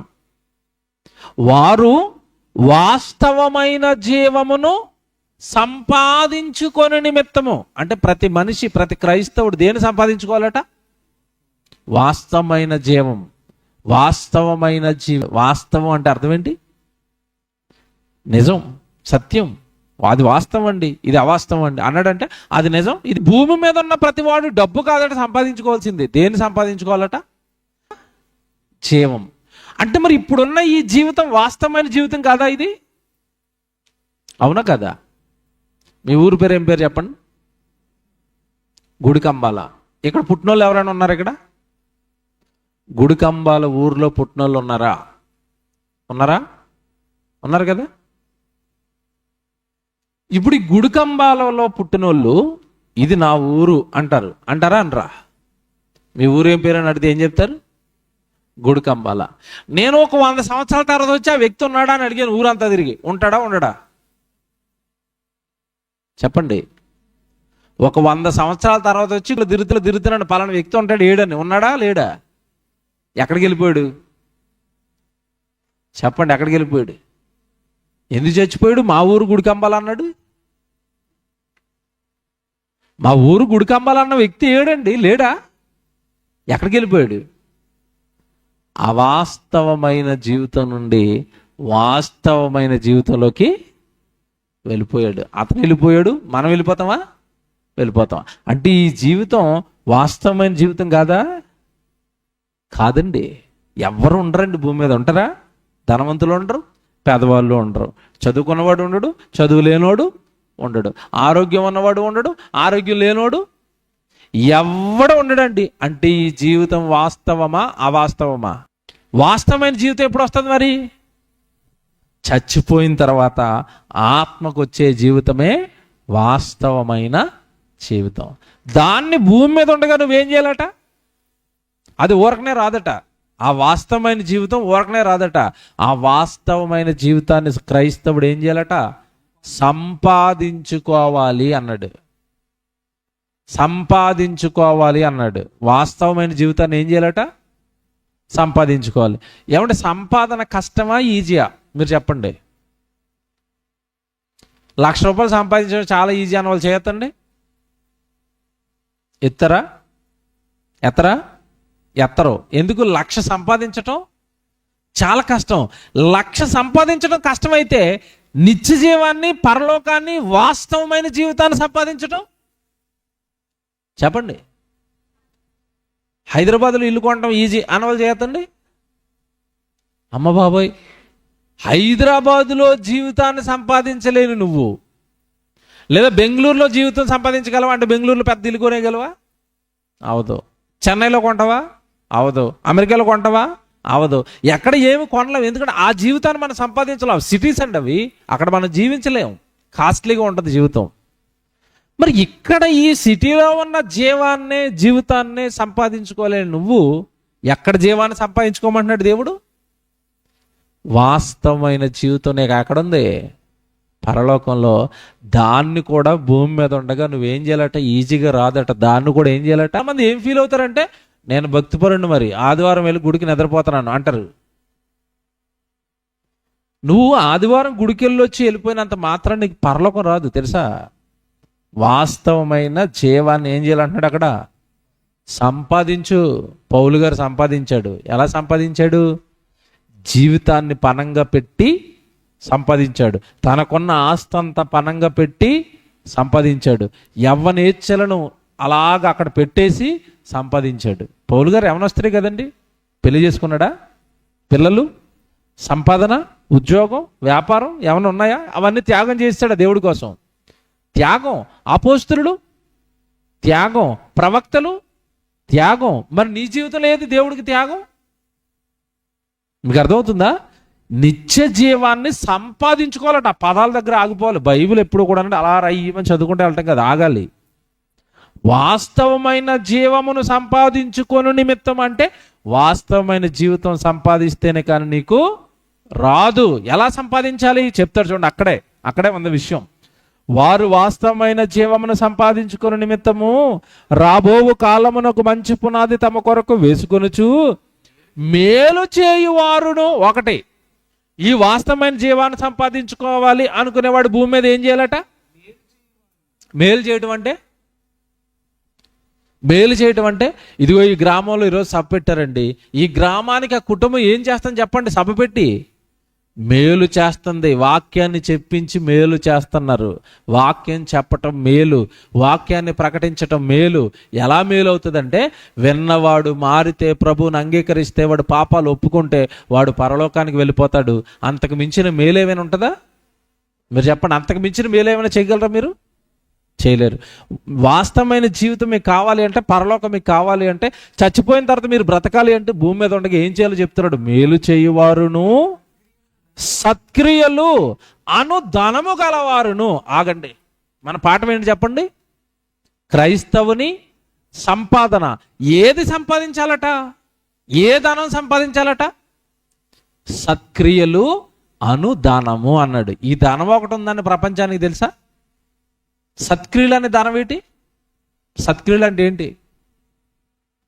సువార్త పనులండి, దేవుడి కొరకు మనం చేసే సభలండి, మనం పెట్టుకునే గృహ కూడికలండి, లేదనే సభ జరుగుతుంటే మీరు వాళ్ళకి సహాయం చేస్తారు సహాయం చేస్తున్నాడు అనుకోండి సేవకుడికి, మా ఊర్లో సప్పెట్టండి నేను భోజనాలు పెట్టుకుంటాను, మా ఊర్లో సప్పెట్టండి ఒక సేవకుడిని పిలవండి ఏమైనా ఖర్చులు పెట్టుకుంటాను, మా ఊర్లో సప్పెట్టండి సౌండ్కి ఖర్చులు పెట్టుకుంటాను, మా ఊర్లో సప్పెట్టండి కరపత్రాలకి పోస్టర్లకి నేను డబ్బులు పెట్టుకుంటాను, మా ఊర్లో సప్పెట్టండి భోజనాలకి నేను కిరాణా సామాన్లు ఇస్తాను అంటున్నాం అనుకోండి, ఆ ఖర్చు పెట్టే ధనం అంతా కూడా సత్క్రియలు అనే ధనంగా నీకు మారిపోతుంది.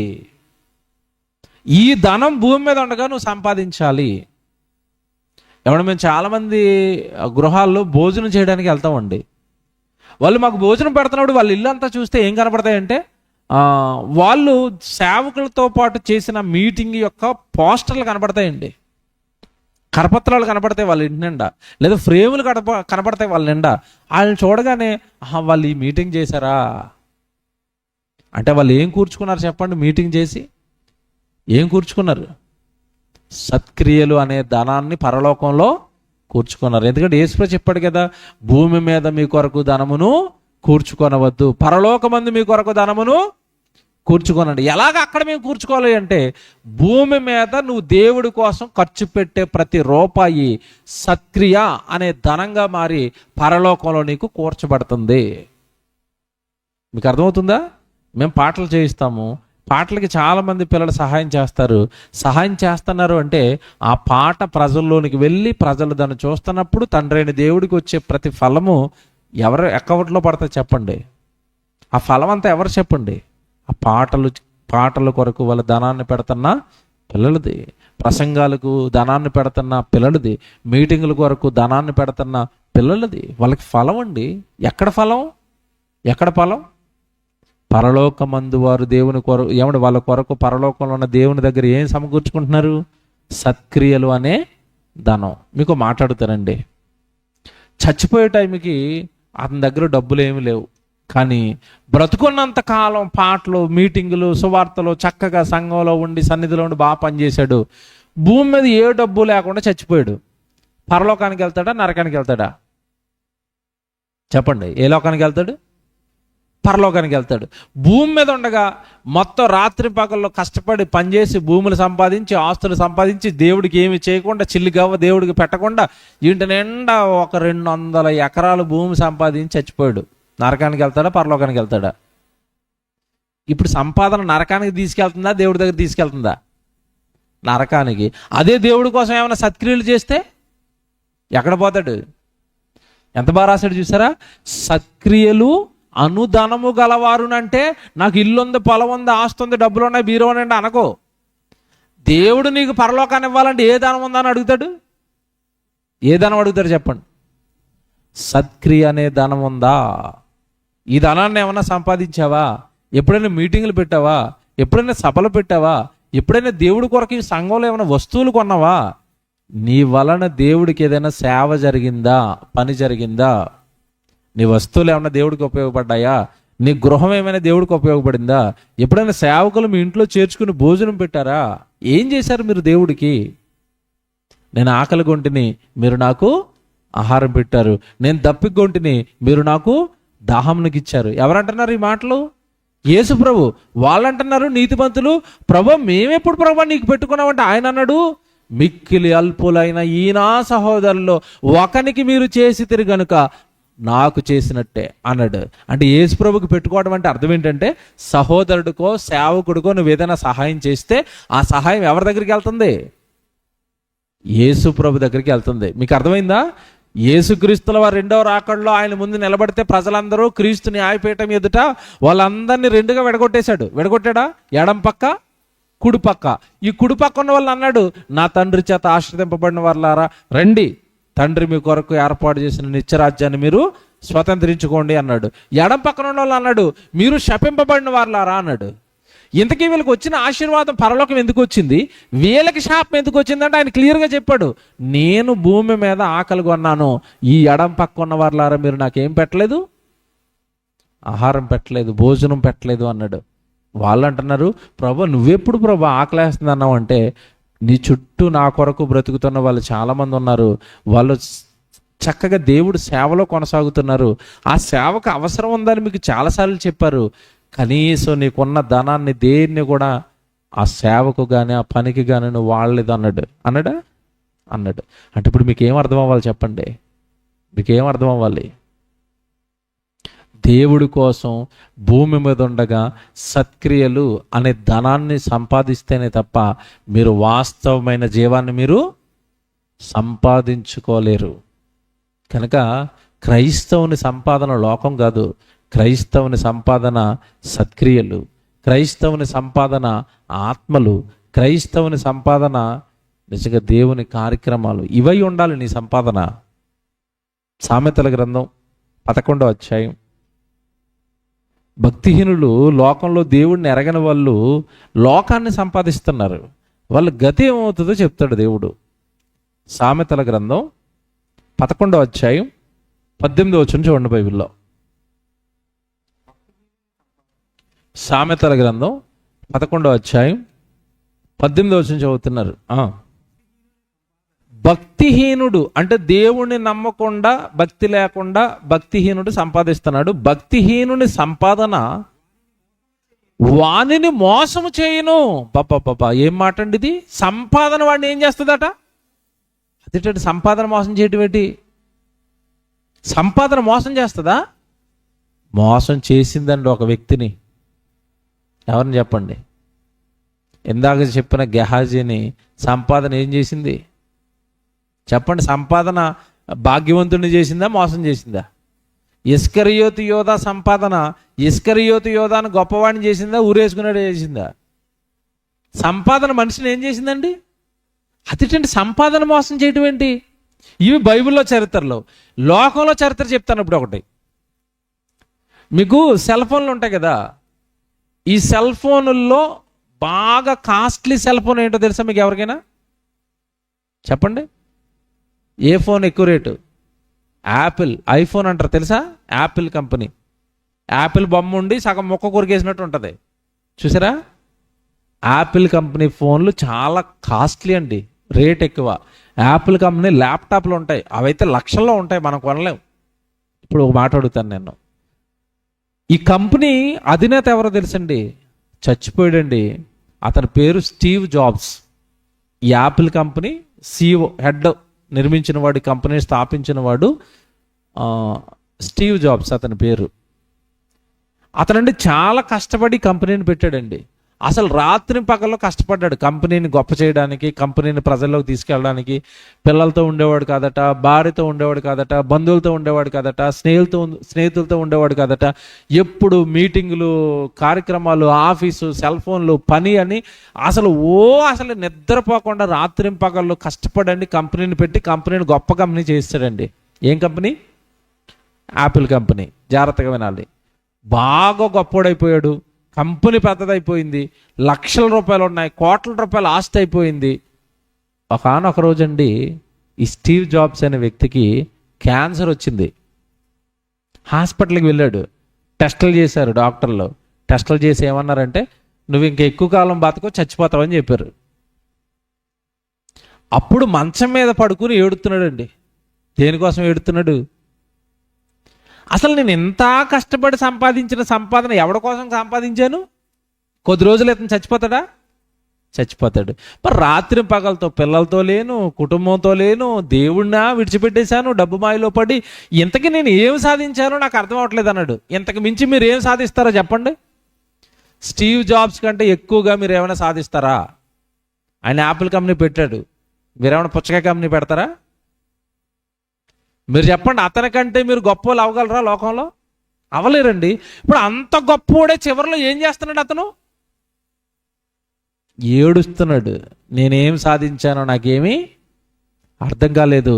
నేను సంపాదించిన కోట్ల రూపాయల ఆస్తి, డబ్బు ఈరోజు నా ప్రాణాన్ని కాపాడలేకపోతున్నాయి.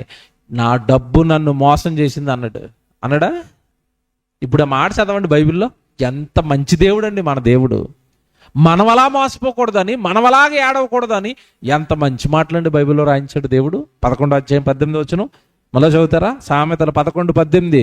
భక్తిహీనుని సంపాదన వానిని మోసము చేయును. చూసారు అలా మాట్లాడుతున్నాడు. నువ్వు దేవుణ్ణి విడిచిపెట్టి నువ్వు ఏది సంపాదించినా చివరికి అది నిన్నేం చేస్తుందట? మోసం చేయడం అంటే అర్థం ఏంటి? అమ్మాయి అబ్బాయి బాగా గాఢంగా ప్రేమించుకుంటారు. ఒక రోజు నేను మోసపోయాను అంటాడు. అంటే అర్థం ఏంటి? అబ్బాయి నేను మోసపోయాను అంటున్నాడంటే అర్థం ఏంటంటే నిన్ను ప్రేమిస్తున్నానని చెప్పి వీడిని పక్కనెట్టి ఇంకొకరు ఎవరినో ప్రేమిస్తుంది. అప్పుడు ఆమె నన్ను మోసం చేసింది అంటాడు. అంటాడా? మోసం చేసిందంటే అర్థం ఏంటి? నన్ను వదిలేసి ఇంకొకరిని ప్రేమిస్తుందని. ఇప్పుడు డబ్బు మనల్ని వదిలేస్తుందా వదిలేదా చెప్పండి? వదలదా? బంగారం వదిలేస్తుంది. అంటే నీ సంపాదన నిన్ను ఏం చేస్తుంది? ఎప్పటికైనా మోసం చేస్తుంది. అదే దేవుణ్ణి నమ్మితే మోసం చేస్తాడా? దేవునికి అన్యాయం చేస్తాడా? బాగా ఆలోచించారా మీరు ఎప్పుడైనా? ఆ సంపాదన మీద ఉన్న ప్రేమ దేవుడి మీద పెడితే, ఆ సంపాదనకి ఇచ్చే టైం దేవుడికి ఇస్తే, ఆ సంపాదనకి ఇచ్చే అమితమైన ఇంట్రెస్ట్ ఏదైతే ఉందో, ఆసక్తి ఏదైతే ఉందో అది దేవుడికి ఇస్తే, మీరు ఆలోచిస్తున్నారా? దేవుడు మోసం చేస్తాడా? న్యాయం చేస్తాడా? న్యాయం చేస్తాడు. ఏం న్యాయం చేస్తాడు తెలుసా? భూమి మీద ఉన్నంతకాలం నీకు తిండి బట్ట అన్నీ ఇస్తాడు. చచ్చిపోయిన తర్వాత ఆయన దగ్గరికి చేర్చుకుని వాస్తవమైన జీవాన్ని కూడా ఇస్తాడు. ఎవరు నమ్మాలి చెప్పండి? మనం దేన్ని సంపాదించాలి చెప్పండి? ఎంత బాగా రాశాడు 18వ వచనం అంటే, ఇదిగో భక్తిహీనుని సంపాదన వారిని మోసం చేయును, నీతిని విత్తువాడు శాశ్వతమైన బహుమానమునందును. అది అండర్లైన్ చేసుకోండి. నీతిని విత్తువాడు, నీతిని విత్తువాడు, నీతిని విత్తువాడు. నీతిని విత్తటం అంటే, నీతి అనగానే అబ్రహాము దేవుని నమ్మెను, అది అతనికి నీతిగా ఎంచబడిను. అంటే నీతి అనగానే ఇదిగో దేవుడు వాక్యం చెప్తున్నాం కదండి, ఇవి వింటే మనిషి దేవుడు నమ్ముతాడండి. నీతిని విత్తటం అంటే వాక్యాన్ని విత్తటం అండి, దేవుడు మాటలు చెప్పటం అండి, దేవుడు మాటలు చెప్పించటం అండి. అలా దేవుడి వాక్యాన్ని విత్తి ఆత్మలను సంపాదించి సంఘాలను కట్టి ఒకరిని ఆత్మీయంగా దేవుళ్ళను నిలబెడితే ఆ నీతిని విత్తువాడట. ఎంత బాగా చెప్తాడు చూడండి. ఆ నీతిని విత్తువాడు శాశ్వతమైన బహుమానము. చూసారా? ఏది శాశ్వతమైన బహుమానం చెప్పండి? బంగారం శాశ్వతమైన బహుమానమా? వెండి, ఇల్లు, పొలం ఇవన్నీ శాశ్వతమా? ఏది శాశ్వతమైన బహుమానం అంటే నిత్య జీవం, పరలోకం. నా నీతిని విత్తు, నీకు నిత్య జీవం, వాస్తవమైన జీవితాన్ని ఇస్తాను, శాశ్వతమైన జీవితాన్ని ఇస్తాను.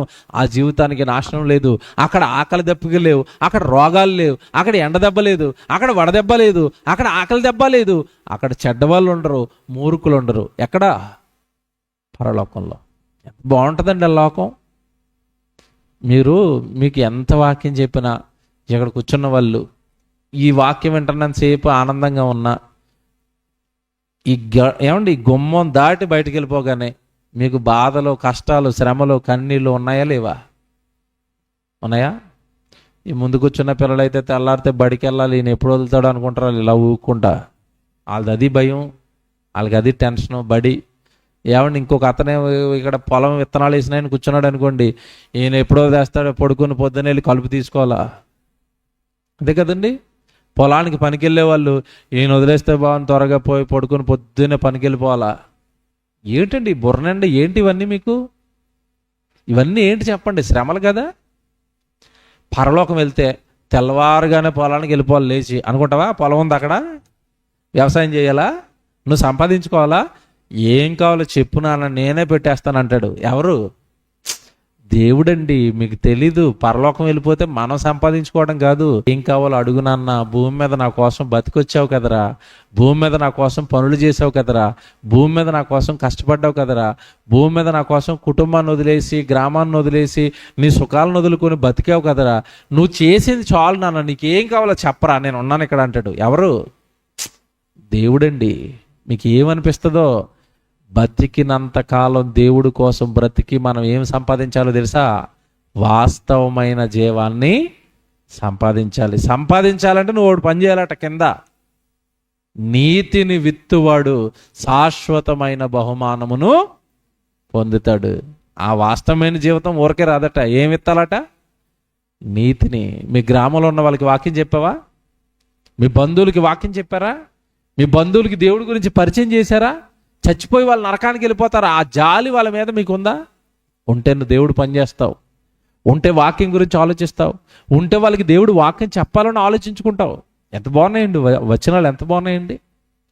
కనుక దేవుని పిల్లలారా, క్రైస్తవుని సంపాదన ఆత్మలు, క్రైస్తవుని సంపాదన వాక్యము. క్రైస్తవుని సంపాదన సత్క్రియలు.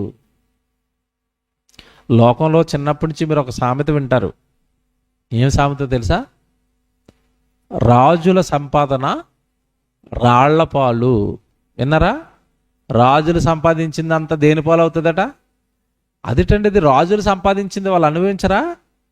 ఇప్పుడు మాట్లాడుతాను, అలెగ్జాండర్ కొడుకు ఉన్నాడా ఇప్పుడు భూమి మీద? వాడు మనవాళ్ళు ఉన్నారా? ఇప్పుడు అలెగ్జాండర్ సంపాదించిందంతా వాళ్ళు ఏమైనా అనుభవిస్తున్నారా? ఏముండదండి. భక్తిహీనుని సంపాదన వాడిని ఏం చేస్తుంది? మోసం చేస్తుంది. వాళ్ళు ఎవరికి ఆస్తులు రాలేదు, ఇల్లులు రాలేదు, పొలాలు పోయారు, వాళ్ళ వంశాలన్నీ పోయినాయండి. భూమి మీద ఎవడు లేడండి. భూమి మీద ఎవడు లేడు. కనుక దేవుని పిల్లలకి ఈ రాత్రి మీద చెప్తున్నది ఒకటే, మీరు దేవుని కోసం బ్రతకండి, ఆత్మలను సంపాదించండి, సత్క్రియలు అనే ధనం సంపాదించి మీరు పరలోకానికి వెళ్ళిపోవడానికి మీరందరూ సిద్ధపడండి. లోకాన్ని చూడకండి. ఏమంటే మీకు మాట్లాడుతాను, మీరు ఎంత వాక్యమైనా మీ బుర్రలో ఏముంటుందో నాకు తెలుసు. ఏముంటుందో తెలుసా? మీరు బాగానే చెప్తారండి దేవుడు పని చేయమని, మరి లోకంలో ఉన్న వారు ఇల్లులు కొనుక్కుంటున్నారు, పొలాలు కొనుక్కుంటున్నారు, బంగారాలు కొనుక్కుంటున్నారు. మా ఒంట్లో నా బంగారం లేదు, మీరేమో దేవుడు పని అంటారు. అన్ని దేవుడికి ఇస్తే మా ఒంటి మీద బంగారం ఉండొద్దా? వాళ్ళేమో కారులో తిరుగుతున్నారు, వాళ్ళేమో ఏసీల్లో ఉంటున్నారు, మీరేమో దేవుడు పని చేయండి అంటున్నారు. ఇలాగే ఉందా మీ మనసు? అంటే మనం ఎంత వాక్యం వింటున్నా, వాక్యంలో దేవుడి కోసం బ్రతికిన భక్తులను చూడం. మనం ఎవరిని చూస్తాం? ఇంటెనకోడు, ఇంటి ముందోడు, ఇటుపక్కోడు, అటుపక్కోడు, టీవీలో కనబడినోడు, అంతేనా? వీళ్ళైనా మీరు చూస్తారు? బైబిల్లో లాజర్ ఉన్నాడండి. ఏమైనా ఉన్నాయి ఆయనకి? దరిద్రుడు అని రాయబడింది. దరిద్రుడు అంటే అర్థం ఏంటి? ఏమైనా ఉన్నాయా? ఏమి లేవు. తినడానికి తిండి ఉందా? లేదు. ఉండడానికి ఇల్లు ఉందా? లేదు. ఒంట్లో ఆరోగ్యం ఉందా? పోనీ లేదు. ఏమీ లేదు. కానీ ఆయనకు ఒకటి ఉంది. ఏముంది చెప్పాలా? భక్తి ఉంది, విశ్వాసం ఉంది. చచ్చిపోయిన తర్వాత ఎక్కడికి వెళ్ళిపోయాడు? పరలోకానికి, పరదేశికి వెళ్ళిపోయాడు. తర్వాత పరలోకానికి వెళ్ళిపోతాడు. జాగ్రత్తగా వినాలి. ధనవంతుడికి భూమి మీద అన్నీ ఉన్నాయా? ఆయన పక్కనే ఉన్నాడు. రొట్టె ముక్కలు ఆడతాడేమో, వాళ్ళ ఇంటి ముందుకు వెళ్ళాడు. ఆడ రొట్టె ముక్క కూడా ఎట్టలేదాడు. ఎంత దుర్మార్గుడు చూసారా? వాడికి అన్నీ ఉన్నాయి. చచ్చిపోయిన తర్వాత ఎక్కడికి వెళ్ళిపోయాడు? చెప్పండి, ఎక్కడికి వెళ్ళిపోయాడు? అంటే ఇప్పుడు మీరు లోకాన్ని చూసి మోసపోకండి. మనకి ఏమున్నా ఏం లేకపోయినా ఎవరు ఉండాలి? దేవుడు ఉండాలి. దేవుడు పని ఉండాలి. మనకున్న దాంట్లో దేవుడి కొరకు సేవ జరగాలి. మీరు లోకాన్ని చూసి మోసపోతారనే దేవుడు బైబిల్లో మాట రాశాడు. అది చూపిస్తాను మీకు, ఎంత బాగుంటుందో. యోబు గ్రంథం తీయండి. యోబు గ్రంథం తీయండి. 20వ అధ్యాయం 4వ వచనం చూడండి బైబిల్లో. యోబు గ్రంథం 20వ అధ్యాయం 4వ వచనం చూడండి. దుష్టులకు విజయము కొద్ది కాలం ఉండునట. దుష్టులు అంటే ఎవరు? దేవుడు నమ్మనుడు. ఆడు లోకంలో అపజయాలన్నాడా, వాడికి విజయాలన్నాడా? దుష్టులకి ఏమొస్తాయట? విజయం. ఆడు అసలు తోటకూర మొక్క ఎదిగినట్టుగా అలా ఎదిగిపోతూ ఉంటాడు. మేడ మీద మేడ, ఇల్లు మీద ఇల్లు, పొలం మీద పొలం, బంగారం, కార్లు చూడగా నువ్వేమనుకుంటావు? అమ్మ బాబాయ్, దేవుడు నమ్మానండి, నాకేమి లేవు, వీడికి ఇవన్నీ వచ్చేస్తున్నాయి. అసలు దేవుడు నిజమా కదా? మీకు డౌట్ వస్తుందా? చాలామంది ఇక్కడే అవిశ్వాసాలు పడిపోతారు. నేను దేవుడు నమ్మానండి, దేవుడు నాకు ఏమి ఇవ్వట్లేదండి. వాడు చూడండి అసలు అయ్యో ఎన్ని కొనేస్తున్నాడండి, దేవుడు వాడిని దీవించాడా, నన్ను దీవించట్లేదండి. ఏమంటే దుష్టుల్ని దేవుడు డబ్బులు ఇచ్చి దీవిస్తాడా? చెప్పండి. ఒకవేళ డబ్బులు దేవుని దీవెన అనుకుంటే ధనవంతుడు ఎందుకు పోయాడు నరకానికి? ధనం ఉండి. దుష్టులకు విజయము ఎంతకాలం ఉంటుందట? ఎంతకాలం అండి? పోనాడు బాగా ధనవంతుడు అయిపోడండి, ఆ ఇంట్లో ఎంతకాలం పడుకుంటాడో చెప్పాలి? ఏసీలో 500 సంవత్సరాలు పడుకుంటాడు అంటారా? ఎంతకాలం పడుకుంటాడు ఏసీలో? 60, 70. తర్వాత చచ్చి ఎక్కడ పడుకోవాలి? భూమి మీద ఏసీలో పడుకున్నందుకు చచ్చిపోయి మంటల్లో పడుకోవాలి. ఎక్కడ? పాతాళంలో. మనకి ఏమీ లేదు. ప్రభు కోసం బ్రతుకుతున్నాం. ఎక్కడ పడితే అక్కడ పడుకుంటాం, ఏది పడితే తింటాం, ఉన్న జీవితాన్ని గడుపుతున్నాం. దేవుడి కోసం నువ్వు భక్తిగా బ్రతికితే నువ్వు వెళ్ళి ఎక్కడ ఉంటావు? నిత్య జీవంలో, పరలోకంలో, దేవుడు ఉన్న పరిశుద్ధమైన లోకంలో నువ్వు ఉంటావు. దుష్టులకట ఎంత బాగా రాస్తున్నాడు చూడండి. దుష్టులకు విజయము కొద్ది కాలం ఉండును, భక్తిహీనులకు సంతోషము ఒక నిమిషము మాత్రమే అంతే కదండి, దేవుడికి ఈ కాలం చిన్నది కదండి, నిమిషం అంటున్నాడు అంతే. భక్తిహీనులు ఎంతకాలం సంతోషంగా ఉంటారంటే 1 minute అన్నాడు. 1 minute అంటే అర్థం ఏంటి మీకు? 1000 సంవత్సరాలు దేవుడి దృష్టికి ఎలా ఉంటాయి? ఒక దినం, ఒక నిమిషం అన్నాడంటే 60-70 ఏళ్ళు అలా ఏదో ఉంటారు, వాళ్ళు వదిలేయండి, వాళ్ళ పెద్ద విజయాలు కాదు, వాళ్ళ సంతోషాలు కాదు అన్నట్టు. మీకు అర్థం అవ్వాలి దేవుడు. 18వ అధ్యాయం కూడా రండి. 18వ అధ్యాయం లేదంటే ఇదే అధ్యాయంలో 18వ వచనం చూద్దాం. ఇదే అధ్యాయంలో 18 చూడండి, 20వ అధ్యాయం 18వ వచనం. దేని కొరకు వారు ప్రయాసపడి సంపాదించి ఉండిరో దానిని వారు అనుభవింపక, బాబా బ్రతికినంత కాలం డబ్బు, ఇల్లులు, పొలాలు, ఆస్తులను బతికేశారట. వాటన్నిటిని తిరిగి అప్పగించేస్తారట. ఎవరికి అప్పగించేస్తారు? ఒరే కొడుకా, నేను చచ్చిపోతానని రా, ఇవన్నీ నీయా అంటాడు. ఆడు అనుభవించడు, ఆడు చచ్చిపోయి వాళ్ళ కొడుకెత్తాడు. ఎవడు ఏమి అనుభవించడానికి ఉండదని ఉందని చెప్పు ఏమన్నా మాట్లాడతారండి. 100 ఎకరాలు ఉన్నవాడు రోజుకి 10 సార్లు తింటాడా? ఎన్నిసార్లు తింటాడు? 3 పూటలే. ఏమీ లేనివాడు ఎన్నిసార్లు తింటాడు? 3 పూటలే. ఇంటి నిండా నాకు 100 కేజీల బస్తాలు ఉన్నాయండి. 100 కేజీల బస్తాలు ఉన్నాయి కదా, రోజుకో బస్తా తినేస్తానా? చెప్పండి. 100 కేజీల బస్తా ఉన్నా ఇంతే అన్నం తినాలి. పట్టిడి అన్నమే కదండి, కడుపు నిండి అంతవరకు పట్టిడి అన్నమే కదండి. ఆకలితో ఏమన్నా ఇంట్లో ఏమీ లేనివాడు ఆ పూట తెచ్చుకున్నాడు, వాడెంత తింటాడు? దేవుడు చూసారు ఎలా పెట్టాడో. ఎక్కువ ఉన్నవాడు ఎక్కువ తినండి, తక్కువ ఉన్నవాడు తక్కువ తినండి అన్నాడు దేవుడు. ఒరే నీకు ఎంత ఉన్నా ఎంతే తినాలరా, నీ పొట్ట ఎంతే చేస్తానని ఎంతే చేశాడు. మనోళ్ళకి ఇంత పొట్టలు చేసాడు అనుకోండి, నాకు తెలిసి రోజుకో బస్తా తినేసేవారేమో. దేవుడు అందుకే ఇలాంటి దుర్మార్గులు ఈ మొత్తం ఈడో తినేస్తాడేమో ఎంత పొట్టే పెట్టాడు. మీకు అర్థమవుతుందా? కనుక నువ్వు ఎంత కష్టపడి సంపాదించినా అన్ని నువ్వేం చేస్తావట. ఎంత బాగా రాస్తున్నాడు చూసారా? 18 వచనం చదువుతున్నారా? దేని కొరకు వారు ప్రయాసపడి సంపాదించి ఉండిరో దానిని వారు అనుభవింపక మరలా అప్పగించెదరు. వారు సంపాదించిన ఆస్తి కొలది వారికి సంతోషము. అంటే ఆస్తి పరులకి ఏముండదు ఇప్పుడు? ఏముండదు? అమ్మ గట్టిగా చెప్పాలి. ఆస్తి అన్నోడికి ఏముండదు. మీకేముంది ఇప్పుడు ప్రజెంట్? మీకు హాయిగా ఉన్నారా లేదా మీరు? ఇది మీకు అర్థం అవ్వదు. మీ దగ్గర ఎవరి దగ్గర అన్నా జగన్మోహన్ రెడ్డి గారు ఫోన్ నెంబర్ ఉంటే ఫోన్ చేయండి. జగన్మోహన్ రెడ్డి గారు సంతోషంగా ఉన్నారా అని అడగండి. ఏం చెప్తాడు ఆయన? చెప్పండి, ఏం చెప్తాడు? ఏం సంతోషాలు ఏటో నాయన. ఓ పక్క నుంచి మా అమ్మ, ఒక పక్క నుంచి మా చెల్లి, ఓ పక్క నుంచి ఎమ్మెల్యేలు, ఓ పక్క నుంచి రాజకీయ నాయకులు, ఓ పక్క నుంచి కేసులు. ఆనందంగా ఉన్నాడా? కేసీఆర్ గారికి చేయండి, ఆనందంగా ఉన్నాడా? ఎవరండి డబ్బున్న వాళ్ళు ఎవరండి ఆనందంగా ఉన్నారు? మీరు అనుకున్నారు అంతే. మా బాబాయ్ వాళ్ళు కింగ్లు అండ్ రా ఏమి లేదు, అంత డొల్ల లోపల నిద్ర పట్టదాలకి. మీరే సాయంత్రం అయ్యేసరికి ఇంత ముద్ద తినేసి, చపాతీ రొట్టె తినేసి, మాంసం తినేసి ఆగి నిద్రపోతున్నారు. వాళ్ళకి ఆ నిద్ర కూడా లేదు వాళ్ళకి. నిద్ర పట్టదండి, టెన్షన్ అండి వాళ్ళకి. తెలుసా? అధికారం ఉన్నవాడికి టెన్షనే, డబ్బు ఉన్నవాడికి కూడా టెన్షన్. దాన్ని కాపాడుకోవడానికి అండి. ఎవడెప్పుడు వచ్చి కాల్ చేస్తాడో తెలియదండి. చుట్టుపక్కల గన్నమెన్లు ఉండాలండి. బయటికి వెళ్తే ఎవడన్నా ఒంటరికి వెళ్ళడానికి ఉండదండి. వాళ్ళు ఒంటరికి వెళ్తారా? వాళ్ళు ఎక్కడికైనా మీరు వెళ్తారా? వెళ్ళరా? హాయిగా మార్కెట్కి వెళ్ళి కూరగాయలు తెచ్చేసుకుంటారా? అని వెళ్ళమనండి మార్కెట్కి. ఎవడొకటి మధ్యలో తప్పకమని కాల్ చేస్తాడు పిస్తోల్ ఎట్టి. వాళ్ళ ప్రాణాలు గుప్పిట్లో పెట్టుకుని బతకాలండి. ఎవడు చంపేస్తాడో తెలీదు. ఆస్తి వలన సుఖమా దుఃఖమా మీరు చెప్పండి? ఒకరిని కలిమి విస్తరించుట వాని జీవమునకు మూలము కాదు. ఇది లోకాసు వార్త 12వ అధ్యాయంలో యేసుప్రభువు చెప్పిన మాట. ఇది లోకం పట్టించుకోలేదు, వచనాలు పట్టించుకోలేదు. విషయం ఏంటంటే పోనీ బైబిల్ దగ్గరికి రానోడు, ఏమండి బైబిల్ దగ్గరికి రానోడు లోకంలో పడిపోయి డబ్బు సంపాదనలో మాయలో పడిపోయాడని పర్వాలేదు. క్రైస్తవులు పడిపోయారు. విచిత్రం ఏంటంటే క్రైస్తవ బోధకులు పడిపోయారు. క్రైస్తవులు కూడా ఇదే చెప్తున్నారు, మన దేవుడు మనకు డబ్బు ఇస్తాడు, ఆస్తులు ఇస్తాడు, ఇల్లులు ఇస్తాడు, పొలాలు ఇస్తాడు, ఇవన్నీ చీటి నుంచి నరకానికి తీసుకెళ్తాడు. ఎందుకు అవన్నీ? ఆత్మ సంపాదన, ఆత్మలను సంపాదించమని నేర్పు, వాక్యాన్ని సంపాదించుకోమని నేర్పు, నిత్యజీవం ఉందని నేర్పు, ఇవన్నీ అశాశ్వతమని నేర్పు, లోకాన్ని ప్రేమించడం తగ్గించుకోమని నేర్పు, లోక ఆశలు తగ్గించుకోమని నేర్పు. నువ్వే వాళ్ళకి లోకాశలు రేపుతున్నావు. డబ్బులు, ఇల్లులు, పొలాలు, ఆస్తులను. ఇంకా ఆడేం భక్తిలో ఉంటాడు, ఆటి మాయలో పడి జీవితాన్ని నాశనం చేసుకుంటాడు. ఎంత బాగా రాస్తున్నాడు వచనం, ఎంత బాగుందండి 18 వచనం.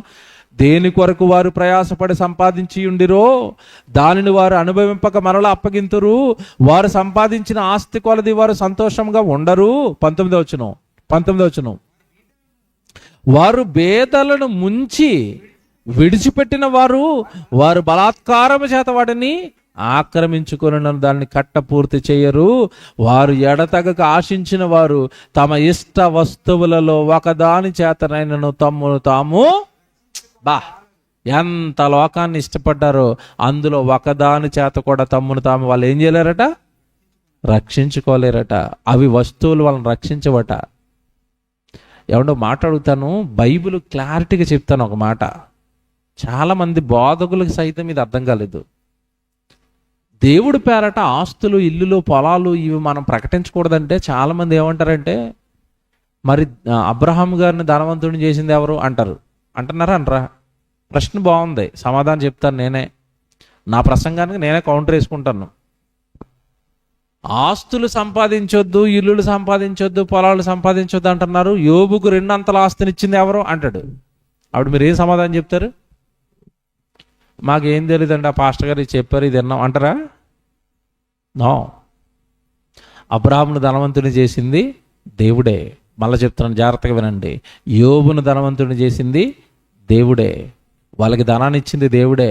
మరి ఇప్పుడు మనకెందుకు ఇవ్వడండి అంటే, వాళ్ళున్న కాలం వేరు, నువ్వున్న కాలం వేరు. కాలం తెలియాలి నీకు. బోధక ప్రసంగాలు చేసేటప్పుడు వాక్యాన్ని, బైబిలును బాగా పఠించు, ఆలోచించు. వాళ్ళ కాలంలో వాళ్ళకి ధనాన్ని ఇచ్చింది దేవుడే. యేసుక్రీస్తుల వారు వచ్చి భూమి మీద ఉన్న అపోస్తులకి ధనం ఇచ్చాడా, వాక్యం ఇచ్చాడా చెప్పండి? వారికి నేను వాక్యం ఇచ్చి ఉన్నాను అంటాడు అపోస్తుల కార్యాలు 17వ అధ్యాయంలో. మరి అపోస్తులు పేదోళ్ళు కదండి, జాలర్లు కదండి, చేపలు పట్టుకునే వాళ్ళు కదండి. వాళ్ళకి ఇల్లులు, పొలాలు, ఆస్తులు ఇవ్వలేదండి యేసుప్రభు. నీకేం అర్థం అవుతుంది ఇది? నీకు తెంపుకోవడం రాదు, నీకు ఆలోచించుకోవడం రాదు, బైబిల్ చదువుకోవడం రాదు, నేర్చుకోవటం రాదు. జాగ్రత్తగా వినండి నేను చెప్పేది. అపోస్తులకు యేసుక్రీస్తుల వారు ఆస్తులు ఇవ్వలేదు. ఏమిచ్చాడు? వాక్యం ఇచ్చాడు. జాగ్రత్తగా వినండి. కొత్త నిబంధనకు వచ్చేసరికి మన ఆస్తి ఏంటో తెలుసండి? కొత్త నిబంధనలో క్రైస్తవుడి ఆస్తి ఏంటో తెలుసా? డబ్బులు, ఇల్లు, పొలాలు కాదు సంపాదించవలసినవి. క్రైస్తవుడి సంపాదన ఏంటో చెప్తాను ఇప్పుడు నేను. కొరింథీయులకు రాసిన మొదటి పత్రిక తీయండి, ముగించేస్తాను. కొరింథీయులకు రాసిన మొదటి పత్రిక చూడండి, జాగ్రత్తగా రాసుకోండి. కొరింథీ పట్టణానికి పౌలు గారు పత్రిక రాసి 1వ అధ్యాయము 5వ వచనం. కొరింథీయులకు రాసిన మొదటి పత్రిక 1వ అధ్యాయం 5వ వచనం. క్రీస్తును గూర్చిన సాక్ష్యము మీలో స్థిరపరచబడినందున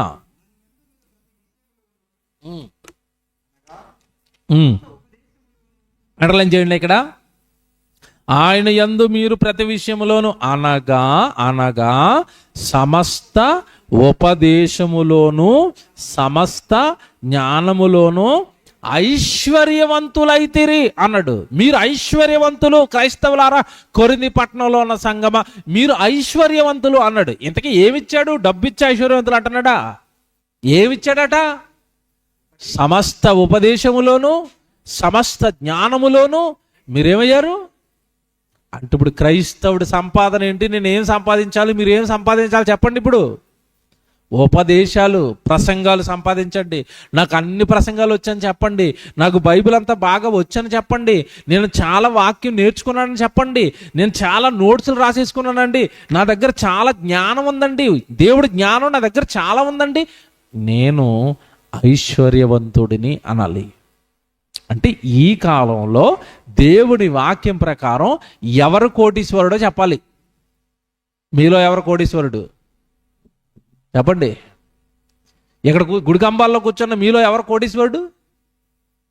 వాక్యము ఎవరికి బాగా వచ్చో వాడే కోటీశ్వరుడు.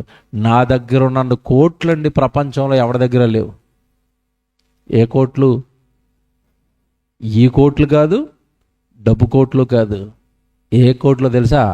ప్రసంగాలనే కోట్లు ఉన్నాయి నా దగ్గర, కోట్లు ఉన్నాయి.